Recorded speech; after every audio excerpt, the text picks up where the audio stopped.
Good morning, students. I am Rajesh Chorosia. Today we are discussing about the class 8 chapter number 12 friction. In previous chapter we already discussed about the force. In previous chapter we discussed about what is force, how many types of the force, where we studied two types of the forces, contact force and non-contact force. So we already discussed about the friction force where, ठीक है, that means we discuss about the basic means of the friction, what is the friction. But now in this chapter we study in detail about the friction. ठीक है, हम यहाँ पे friction के बारे में डिटेल में स्टडी करेंगे कि वो फ्रिक्शन होता क्या है, what is the reason behind the friction, what are the application of the friction, what is the advantage of the friction, what is the disadvantage of the friction. Are you understand? So now we start the friction. So the basic means of the friction is a self adjusting force. That means it is a hidden force. It is opposes the relative motion between the two contact surfaces. That means it opposes, if two bodies are in contact, it opposes the relative motion between in though these two bodies motions. ठीक है, that means जो force of friction होता है वो क्या करता है, जो दो बॉडी आपस में कांटेक्ट में आती है तो उनके बीच में जो रिलेटिव मोशंस होता है उसको क्या करता है, ये अपोज करता है. और that means it is a hidden force. तो ये क्या करता है, हिडन होता है, कि हमें दिखता नहीं. कि अकॉर्डिंग टू एक्सटर्नल फोर्स, हम कितना एक्सटर्नल फोर्स अप्लाई कर रहे हैं उसके अकॉर्डिंग वेरी होता है. तो देखो अब हम इसको समझते हैं. देखो, लेट अस कंसिडर एक ऑब्जेक्ट है हमारे पास. ठीक है, ये जैसे कि किसी सरफेस पे रखा हुआ है. ठीक है, if we apply a force, let us consider 5 Newton. We already discussed about the Newton is the unit of the force in previous chapter. So that means we apply 5 Newton force in this block, but this block is not move. तो that means क्या हो रहा है, इसकी opposite direction में भी क्या हो रहा है, इस पे 5 Newton का फोर्स अप्लाई हो रहा है. तभी तो देखो 5 Newton इस डायरेक्शन में और 5 Newton इस डायरेक्शन में, तो दैट मीन्स इसको प्लस माना तो इसको अपन ने क्या मान लिया, तो इसका नेट फोर्स क्या आ रहा है, 0.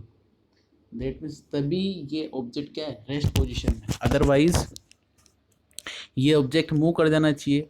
तो देखो इधर से मतलब कोई एक ऐसा फोर्स है जो कि इसको अपोजिट डायरेक्शन में अप्लाई हो रहा है इस ब्लॉक के, जो हम एक्सटर्नल फोर्स अप्लाई कर रहे हैं उसके अपोजिट डायरेक्ट, तभी तो ये ऑब्जेक्ट मूव नहीं कर रहा.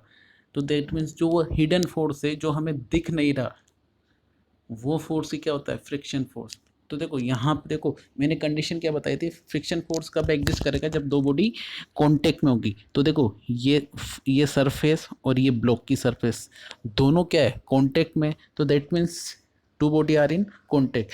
तो इनके बीच में जो रिलेटिव मोशन हो रहा है, होना चाहिए, मतलब जब हम फोर्स अप्लाई कर रहे हैं तो दैट मीन्स इनके बीच में रिलेटिव मोशन होना चाहिए, बट वो नहीं हो रहा है. तो दैट मीन्स एक अपोजिंग फोर्स है जो कि इसको क्या कर रहा है, अपोज कर रहा है. वो कौन सा फोर्स है, फ्रिक्शन फोर्स. ये हिडन फोर्स होता है, ये हमें दिखता नहीं है. ठीक है, और ये किसके अकॉर्डिंग वेरी होता है, जो एक्सटर्नल फोर्स, बट एक लिमिट तक, as a limit, at a limit तक. ठीक है, जहाँ तक फ्रिक्शन फोर्स की मैक्सिमम लिमिट होती है उसको क्या बोला जाएगा, लिमिटिंग फ्रिक्शन फोर्स. ठीक है, तो अब हम तो दैट मीन्स आपको बेसिक मीन्स समझ में आ गया होगा कि फ्रिक्शन होता क्या है. तो डेफिनेशन इसकी क्या होती है, it is a opposing force, मतलब ये हमेशा एक्सटर्नल फोर्स के अपोजिट डायरेक्शन में अप्लाई होगा. ठीक है, तो it is opposing force which is opposes the relative motion between the two contact surfaces. Are you understand? ठीक है, तो अब हम नाउ स्टडी करते हैं. ठीक है, यहाँ से the force of friction is the force which opposes the motion of an object over a surface. तो देखो तो फोर्स ऑफ फ्रिक्शन एक फोर्स होता है जो अपोज करता है मोशन को ऑफ एन ऑब्जेक्ट और ए सरफेस, जब एक सरफेस दूसरी सरफेस के ऊपर होती है, ठीक है, जो अभी हमने ब्लॉक बना के जो मैं आपको समझाया था। तो दैट मीन्स जब दो बॉडी कॉन्टेक्ट में आते हैं तो उनके बीच में जो रिलेटिव मोशन हो रहा है उसको क्या कर रहा है, अपोज। तो वही क्या है, friction. The force of friction act between the to object and the surface, और ये दो ऑब्जेक्ट या दो ऑब्जेक्ट की सरफेस के बीच में लगता है। दैट मीन्स जब कॉन्टेक्ट में होगी, because we already discuss about in previous chapter the friction force is the contact type force. हमने फर्स्ट ही पढ़ा था वहाँ पे कॉन्टेक्ट फोर्स का टाइप फ्रिक्शन फोर्स, ठीक है। अब देखो एग्जाम्पल हम समझते हैं। Example, a ball rolling on ground gradually slow down and comes to rest due to friction between the ball and the ground। अब देखो कोई बॉल को या कोई फुटबॉल वगैरह एनीथिंग, आप उसको क्या कर रहे हो, किक कर रहे हो, you kick the football, then after some time the ball is stop. तो बॉल क्या हो जाती है, स्टॉप हो जाती है।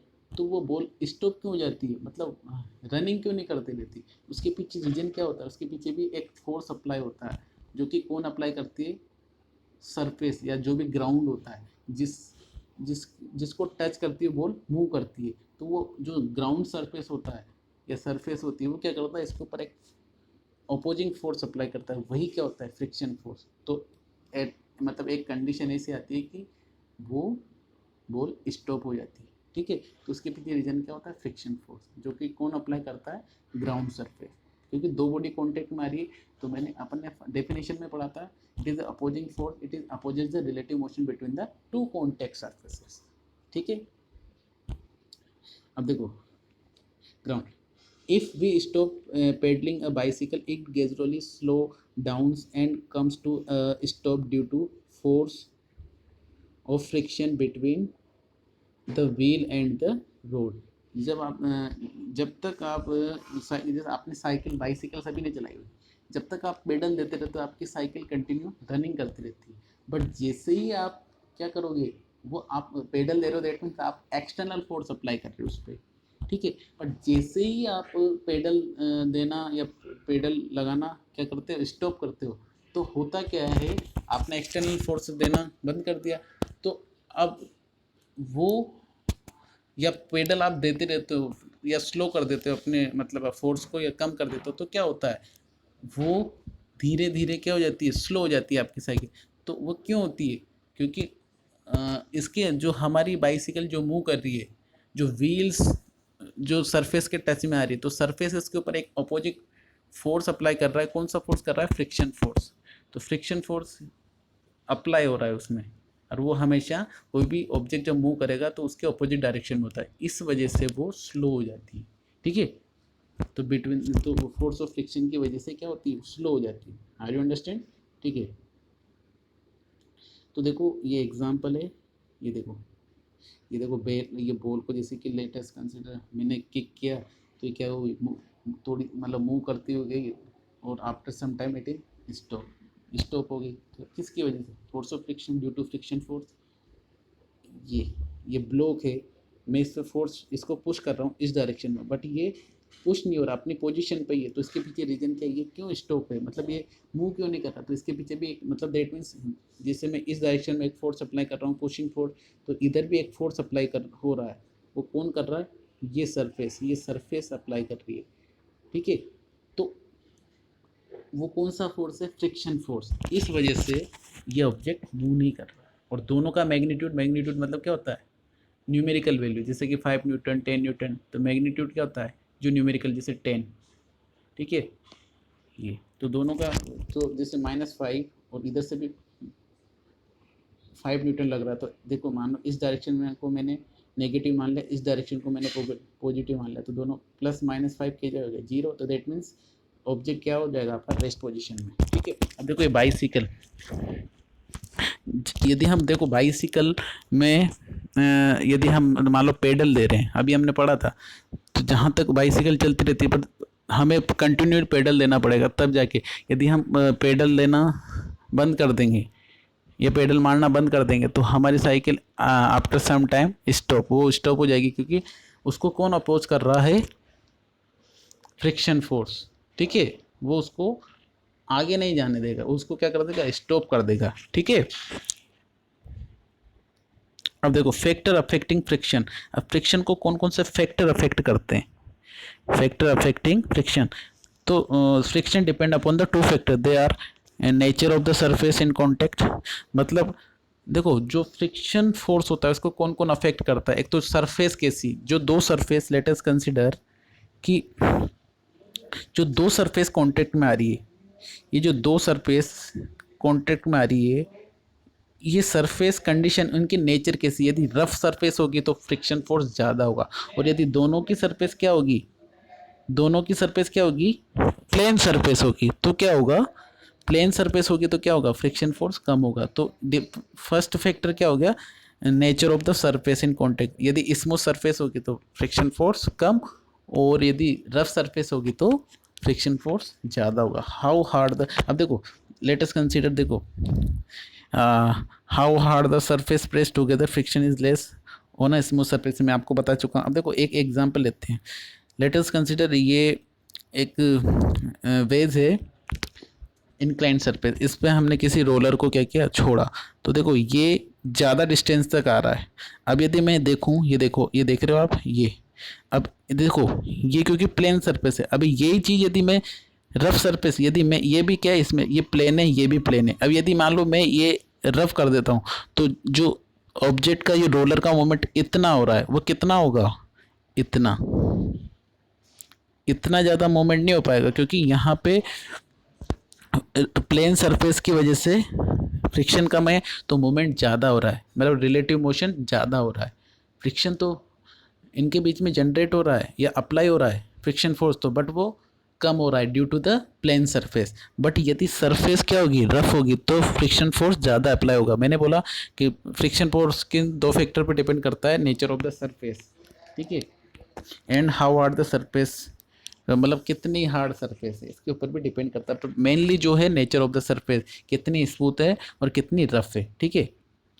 अब इसमें देखो ये रफ सरफेस है, मैंने वहाँ पे प्लेन सरफेस ली थी, अब यहाँ पे देखो, ये देखो यहाँ पे रफ सरफेस है, तो देखो वहाँ पे मूवमेंट ज़्यादा हो रहा था, यहाँ तक आ रहा था, अब देखो ये रोलर यहाँ पे कहाँ तक आ रहा है, बस इतना, तो ये due to the rough surface, rough surface में क्या हो जाता है, फ्रिक्शन ज़्यादा हो जाता है। और देखो ये कोई भी ऑब्जेक्ट में फ्रिक्शन फोर्स क्यों जनरेट होता है, तो समझना, देखो मैं एक नॉर्मली आपको बताता हूँ, लेट अस कंसीडर ये ऑब्जेक्ट है और ये किसी सरफेस पे रखा हुआ है, ठीक है, कंसिडर करना, late us consider, but by necked eyes जब हम इसको देखते हैं तो ये हमें प्लेन लगता है, बट जब इसको हम माइक्रोस्कोप से देखते हैं तो देखो ये सरफेस किस तरह की नज़र आती है हमें, देखना आप, इस तरीके की, इस तरीके की, ये तो आपका ब्लॉक, ये ब्लॉक है ना, ये ब्लॉक हो गया। अब देखो नीचे की जो सरफेस होगी, ये इसमें भी क्या होगा, ये इस तरीके से, तो क्या होगा, ये दोनों इंटरलॉक हो जाती है। तो इंटरलॉक के कारण क्या होता है, जब हम फोर्स अप्लाई करते हैं तो क्या हो जाती है, वो जो हिल्स वैली में क्या हो जाती है, एडजस्ट हो जाती है, तो इसको निकलने में हमें बहुत ज़्यादा फोर्स अप्लाई करना पड़ता है, तो वही क्या होता है, फ्रिक्शन फोर्स, ठीक है। तो रफ, इसी वजह से रफ सरफेस में फ्रिक्शन फोर्स ज़्यादा होता है, ठीक है। ये आपको एक्टिविटी समझ में आ गई। चलो अब देखो, friction is more in the surface are pressed harder, तो देखो यदि हार्ड सरफेस होगी तो क्या होगा, फ्रिक्शन क्या हो जाएगा, ज़्यादा होता है। Friction is less if the surface are not pressed hard, मतलब हार्ड प्रेस मतलब बहुत ज़्यादा, ज़्यादा प्रेस्ड मतलब, तो इंटरलॉक, यदि हम ज़्यादा, देखो समझना, इस सेंटेंस का मीनिंग समझ, यदि हम इसको हार्ड प्रेस कर रहे हैं तो क्या होगा, फोर्स ज़्यादा अप्लाई होगा, और हिल्स जो इसकी हिल्स और वैली होगी इन दोनों सरफेस, तो क्या ज़्यादा इंटरलॉक होगी, तो इसको मेरे को मूवमेंट कराने के लिए क्या करना पड़ेगा, ज़्यादा फोर्स की रिक्वायरमेंट, क्योंकि यहाँ पे फ्रिक्शन फोर्स क्या होगा, ज़्यादा, क्योंकि इंटरलॉकिंग बहुत ज़्यादा स्ट्रोंग है दोनों की, समझ में आया। अरे ये जो जितना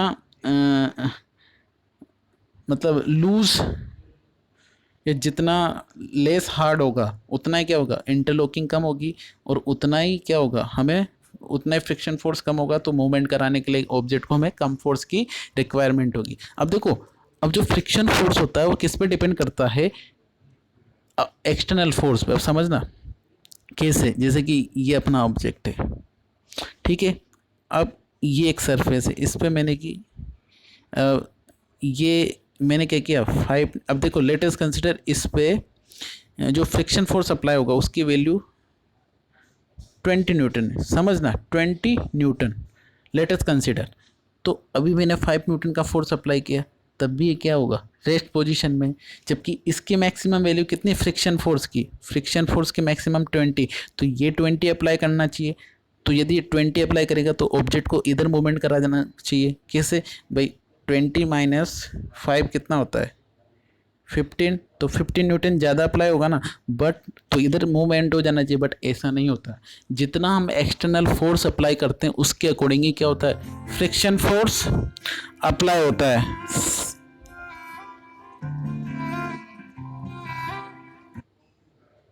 समझ रहे हो आप, उसके अकॉर्डिंग ही क्या होगा फ्रिक्शन फोर्स।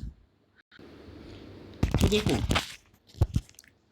ये जो मैंने क्या बोला आपको, जो कोई भी ब्लॉक मूवमेंट करता है तो फ्रिक्शन फोर्स किसके अकॉर्डिंग वेरी करता है, अकॉर्डिंग टू एक्सटर्नल फोर्स। ठीक है, यदि मैं 5 न्यूटन का लेटेस्ट कंसिडर इन दोनों के बीच जो फ्रिक्शन फोर्स अप्लाई हो रहा है वो मैक्सिमम लिमिट उसकी 20 न्यूटन है। ठीक है, तो मैंने 5 न्यूटन लगाया, तो ये भी कितना लगाएगा फ्रिक्शन फोर्स भी 5 न्यूटन।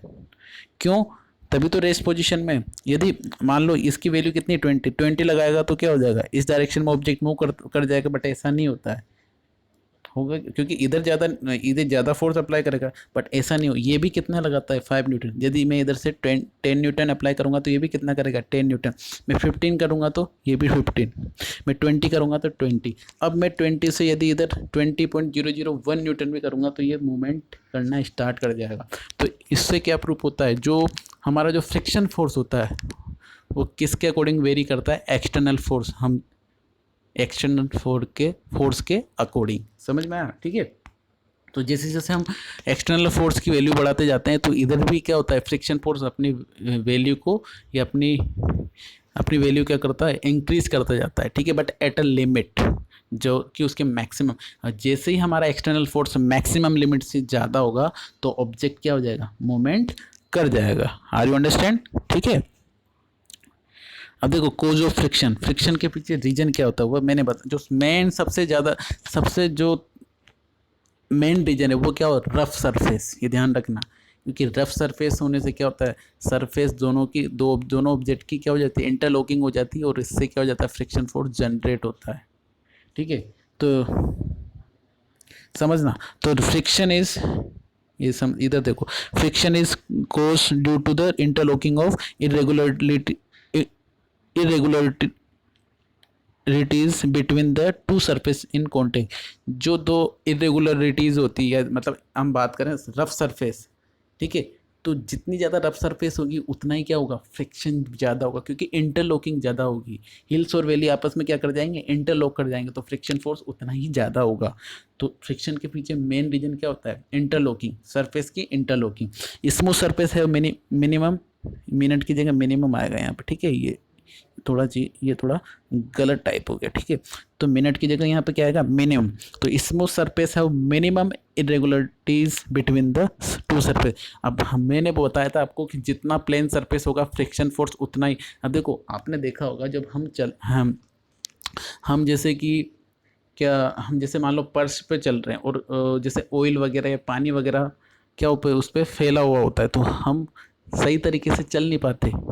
ठीक है, हम फिसल जाते हैं, तो उसके पीछे रीजन क्या होता है फ्रिक्शन, क्योंकि रफ सरफेस पे फ्रिक्शन, हम रफ सरफेस पे इजी वे में चल पाते हैं देन प्लेन सरफेस। तो क्या होता है रफ सरफेस में फ्रिक्शन, तो हम देखो जो हम वॉक कर पाते हैं ना, जो हम चलते हैं उसके पीछे उसमें कौन हमें मतलब हेल्प करता है फ्रिक्शन। ठीक है, फ्रिक्शन की वजह से हम वॉक कर पाते हैं चल पाते हैं। ठीक है, तो जब जितनी प्लेन सरफेस होती है तो हमें प्रॉब्लम होती है, क्योंकि फ्रिक्शन वहाँ पे कम हो जाता है। जब आपने देखा होगा ऑयल वगैरह, या फिर आपने देखा होगा कहीं पे पानी फैला होता है तो गिर जाते हैं हम, उसके पीछे रीजन क्या होता है वहाँ पे फ्रिक्शन कम हो जाता है। ठीक है, तो यहाँ पे भी यही बात है, जितनी स्मूथ सरफेस होगी फ्रिक्शन फोर्स उतना ही क्या होगा कम होगा, क्योंकि इंटरलॉकिंग सरफेस की कम हो जाएगी। ठीक है, रफ सरफेस है larger rough surface have larger irregularities between the two surface. तो रफ सरफेस में तो इरेगुलरिटीज क्या हो जाती है, बहुत ज़्यादा हो जाती है, तो इंटरलॉकिंग भी ज़्यादा होगी और फ्रिक्शन फोर्स ज़्यादा हो जाएगा, ठीक है। So force of friction is more if the surface are rough. मैं पहले बता चुका हूँ, जितनी रफ सरफेस होगी फ्रिक्शन फोर्स उतना ही क्या हो जाएगा, ज़्यादा होगा, ठीक है। अब ये देखो, ये माइक्रो स्ट्रक्चर बता रखी है, जैसे एक कोई भी ब्लॉक रखा हुआ दूसरे ब्लॉक के ऊपर। अब देखो, जब इनकी मैं माइक्रोस्कोप से सरफेस दिखाता हूँ तो वो इस तरीके की नज़र आती है, देखो इस तरीके की। बट जब बाय नेक्ड आइज हमारी बाय नेक्ड आइज इसको देख रहे हैं तो कितना प्लेन नज़र आ रहा है, देखो कितना प्लेन नज़र आ रहा है। बट जब इसको माइक्रोस्कोप से देखा जाता है तो इसमें बहुत सारे हिल्स और वैली होते हैं, मतलब बहुत माइक्रो होल होते हैं जो हम बाय नेक्ड आइज नहीं देख सकते। तो वो क्या कर जाते हैं, इंटरलॉकिंग, जैसे कि ये क्या कर जाते हैं, इंटरलॉकिंग इस तरीके से। इस वजह से क्या होता है, फ्रिक्शन फोर्स जनरेट होता है। आर यू अंडरस्टैंड, ठीक है। अब टाइप्स ऑफ फ्रिक्शन, तो mainly friction force three types का होता है, स्टैटिक फ्रिक्शन और स्लाइडिंग फ्रिक्शन और रोलिंग फ्रिक्शन। अब देखो, स्टैटिक फ्रिक्शन और मेनली दो टाइप, जब आप आगे जाओगे तो दो टाइप्स के पढ़ोगे, स्टैटिक फ्रिक्शन और काइनेटिक फ्रिक्शन। अब देखो, काइनेटिक फ्रिक्शन दो टाइप्स का होता है, मतलब काइनेटिक, स्टैटिक का मतलब होता है रेस्ट। तो कोई भी ऑब्जेक्ट यदि रेस्ट पोजीशन में, दैट मीन्स उसके पीछे कौन सा फ्रिक्शन फोर्स वर्क कर रहा है, स्टैटिक फ्रिक्शन। यदि मैं बात करूं अब काइनेटिक फ्रिक्शन, तो कोई भी ऑब्जेक्ट यदि मोशन कर रही है तो उसके बीच में फिर भी क्योंकि दो ऑब्जेक्ट कांटेक्ट मारे तो उनके बीच में फ्रिक्शन फोर्स तो जनरेट होगा। तो वो फ्रिक्शन फोर्स कौन सा होगा, काइनेटिक। जब बॉडी मोशन में हो, एक बॉडी या दोनों बॉडी, तो दोनों बॉडी के बीच में जो फ्रिक्शन जनरेट होगा, या तो एक बॉडी मोशन करे या दोनों बॉडी, ठीक है, ठीक है, तब कौन सा होगा, काइनेटिक फ्रिक्शन। अब काइनेटिक फ्रिक्शन दो टाइप का होता है, एक तो कौन सा होता है, स्लाइडिंग फ्रिक्शन, जैसे कि मान लो स्लाइडिंग फ्रिक्शन समझ रहे हो, जैसे मान लो कोई भी चीज़ स्लाइड कर रही है।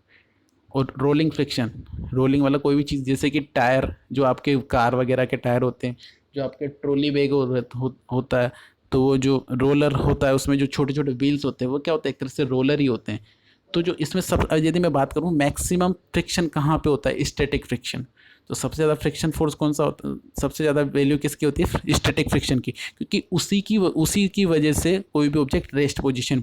देन उसके बाद उससे कम वैल्यू किसकी होती है फ्रिक्शन फोर्स में, स्लाइडिंग फ्रिक्शन की, और सबसे कम रोलिंग। तो हमें जहाँ पे फ्रिक्शन फोर्स कम करना होता है वहाँ पे हम क्या लगा देते हैं, रोलर। आपने देखा होगा बियरिंग वगैरह, रोलर वगैरह, जैसे आपका जो ट्रॉली बैग होता है उसको हम पुल करने के लिए क्या कर देते हैं, उसमें क्या लगा देते हैं, रोलर लगा देते हैं, छोटे छोटे व्हील लगा देते हैं, वो एजे क्या करते हैं, रोलर वर्क करते हैं।